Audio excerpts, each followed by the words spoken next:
Hello, good evening, everyone. Good evening. My name is Paul-Esupofo. Thank you for joining again.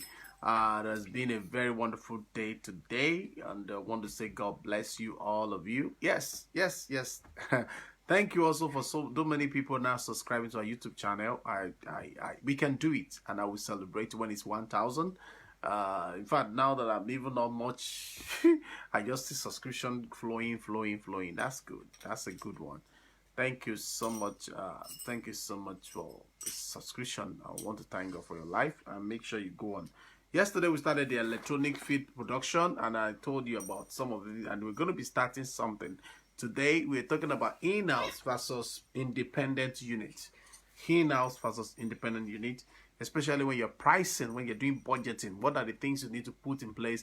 Oh, I'm in-house person. Okay, how do you do it? When video services are needed, or an inside person in quotes or employee can do the work on a professional do the work or a professional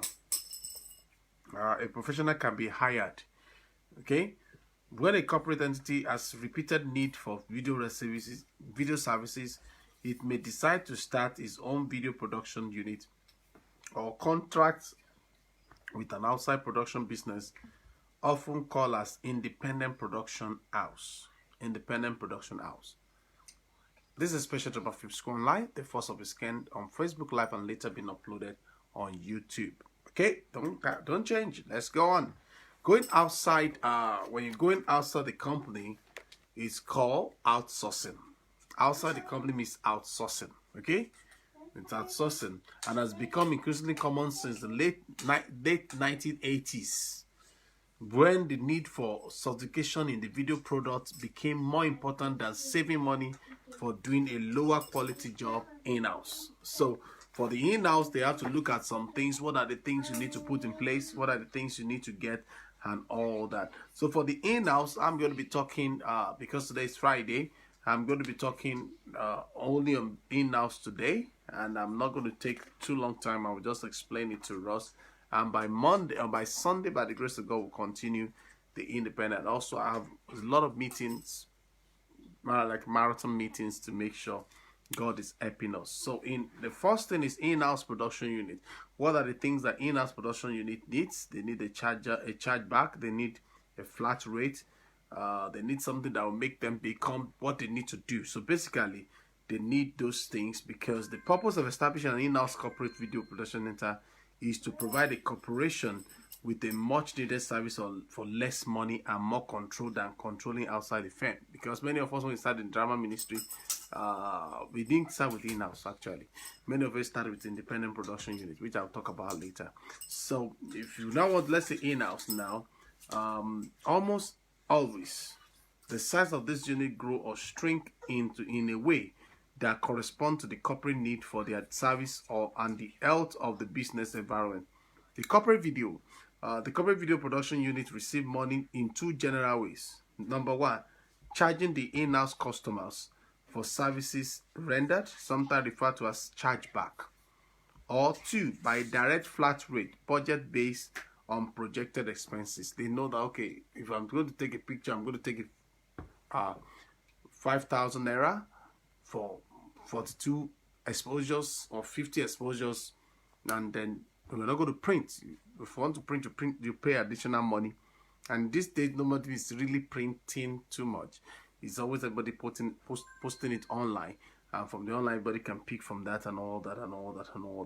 So let's go to the first one, which is the chargeback. The first method stimulates an independent production unit in the marketplace. In-house clients go to the video manager, agree on the services to be rendered for the video unit and the cost of those services. The payment is made through some type of interdepartmental transfer. Often, when this type of system exists, the video manager compete with other media or even with outside production units. This keeps the pricing structure of the in-house very realistic.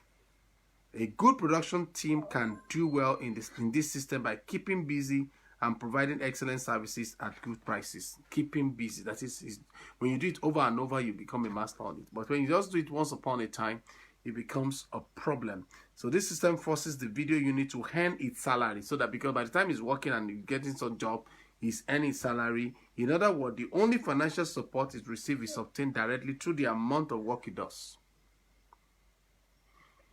Okay, let's go to the second one, flat rates. The second method of financing in an in-house video production is through some type of annual or flat budget. Okay, this year we're spending 15,000 naira. So anything beyond that, we are not going to spend. So you know that anything you want to do, it has to be according to your budget. So the production unit is automatically funded on a year-to-year basis without actually charging the in-house client on a per piece basis. Variation on these two basic funding systems are common. Video unit may receive some type of annual budget and may charge certain in-house clients for some kinds of services.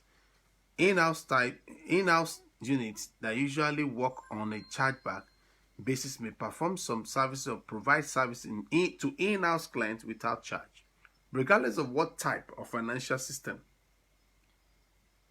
your company uses. Okay? You have to know this. Whether they are doing it this way or provide without a charge, you have to look at something. It is essential, underline and write.